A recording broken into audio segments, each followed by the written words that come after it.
আসসালামু আলাইকুম। ওয়ালাইকুম আসসালাম।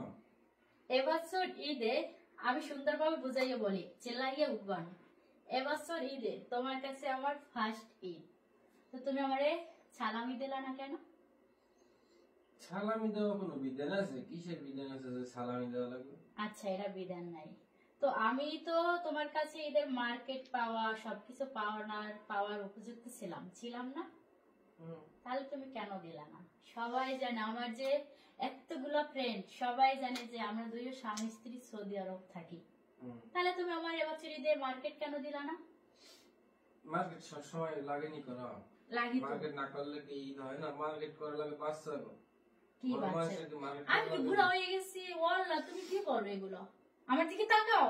এখন মার্কেট আমার দিকে তাকাও, ওদিকে না, আমার দিকে এখন তাকাও। মার্কেট করবে তোমার মেয়ে, তোমার ছেলে, তোমার আর কিসের মার্কেট? আমি যদি আমার মেয়ে ছেলের কাছে থাকতাম তখন একটা কথা ছিল, আমি তো তোমার কাছে আছি। আমি কি এত বুড়ো হয়ে গেছি যে আমি মার্কেট পাইতাম না? না না, তোমার মার্কেট দরকার নেই। এটা কি কথা বলো? পোলাপানের মেয়ের এরকম মার্কেট দরকার এখন। আমি তোমার কাছে আসছি, একটা আনন্দের বিষয় থাকবো, ঘুরবো ফিরবো, খাবো লবো। তুমি মার্কেট, তুমি দেখো আমার ঈদে একটা মেহেদিও এনে দিলা না কেন? দেখো আমার হাত দুইটা সাদা কেন? তুমি মুরব্বী না? কে বলছে আমি মুরব্বী? তুমি বলো মুরব্বী। তোমার কথা শুনে না আমার যত ফ্রেন্ড গুলো আছে, সাথী গুলো আছে, তারা তো বলে যে মুরব্বী। আমি কি মুরব্বী হয়ে গেছি? অডিয়েন্সে অনেক তোমার নানি বলে। তা আমার বয়স কি নানির বয়স হয়েছে? তুমি কি আগে সব কথা কথা কও?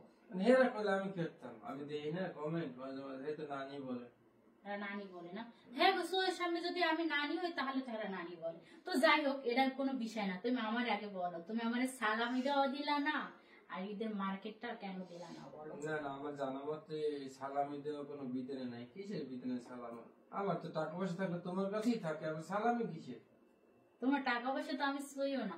আমি আমার বয়সে কখনো তোমার ব্যাগ দিয়ে একটা টাকাও নিই নেই, ছুঁইও না কোনো সময়, মনের ভুলো। তারপর তোমার পাওনা ছিল, পাওনাটা কেন দিলা না সেটা বলো। আমি মানি না। ঈদের সালামি বলতে কোনো কিছু আমি মানি না এগুলো। না না মানলে তাহলে আমি যে টাকাগুলো তোমার দিচ্ছি সেই টাকাগুলো দাও।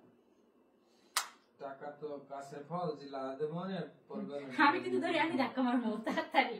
আমার সালামিও দিলে না, আমার মার্কেটও দিলে না, কিচ্ছু না। আর এখন আমি চাই এখন যদি বলে এইসব কথা, এটা একটা কথা বলো? সালামি নাই। দুইটা মানুষ বাসার ভিতরে থাকি, কেন তক্ক হবে এইগুলো নিয়ে? তুমি কেন তর্ক করো? কেন সিলি করো? এগুলো নিয়ে কোনো সিলি করার কথা? এগুলো নিয়ে চিল্লাচিল্লি করার কথা না। কে বলছি? না না, এটা সিলি কথা। কে বলছে তোমার কাছে এসব কথা? কেন সিলি? তুমি বাসায় বাজার করা পাইতেছো, পাক করবা, খাবা, লবা, বাস। তোমার এই ঈদ সালামের কি দরকার? এগুলো আমার দরকার আছে, এগুলো আমার দরকার আছে। না না, এগুলো কোনো দরকার নেই। কারণ আমার লাইফে তোমার কাছে প্রথম তো আমি তো ঈদের সালামিটা পাওয়ার উপযুক্ত ছিলাম, তুমি সেটাও দিলা না। তুমি আমাকে এখন অনেকগুলা জ্ঞান শোনাইতে আসছো। আচ্ছা যাই হোক, কারণ এরকম বর্তমানে অনেক সংসারে চলতে আছে, স্বামী দিতে পারে না বিদায় ধরেন চিল্লি সংসারের ভিতরে অশান্তি, যার কারণে আমরা এই ভিডিওটা করলাম। তো আপনারা মাইন্ড কেউ কিছু করবেন না, কারণ আমি এমন একটা মানুষ, তো আমি পুরুষের কাছ থেকে পাইলেও সই, না পাইলেও সই। কারণ আমি আমাকে দিলেও আমি হ্যাপি, না দিলেও আমি হ্যাপি। জাস্ট আমি মানুষটা এরকম। তো এরকম অশান্তি অনেক অনেক বাসায় লাগিয়ে রয়েছে, কারণ এটা দিতে পারে না। যাই হোক, এগুলো কখনো করবেন না। আর আপনার স্বামী যেই রকম হোক না কেন, ধরেন আপনাকে দিতে পারে নাই, দিতে পারছে, কিন্তু তারপরে স্বামীর মানে ভালোবাসাটা সবসময় বোঝার চেষ্টা করবেন, কি চাই এটা বোঝার চেষ্টা করবেন, যার কারণে আমার ভিডিওটা বানানো। তো সবাই ভালো থাকবেন, আর এরকম অশান্তি যাতে ফ্যামিলিতে না হয়। আপনারা যারা স্ত্রী আছেন, স্বামী আসছে ঘরের ভিতরে, সবসময় খেয়াল রাখবেন। স্বামী যদি না দিতে পারে, তারপরে স্বামী তার মনের ভিতরে কোনো কষ্ট দেওয়া যাবে না। আর এরকম যাতে অশান্তি কখনো না হয়, সবসময় এইরকম কাজ দেখে কাজ করবেন, যাতে স্বামীর মনে কষ্ট না পান, আপনার মনে কষ্ট না পান।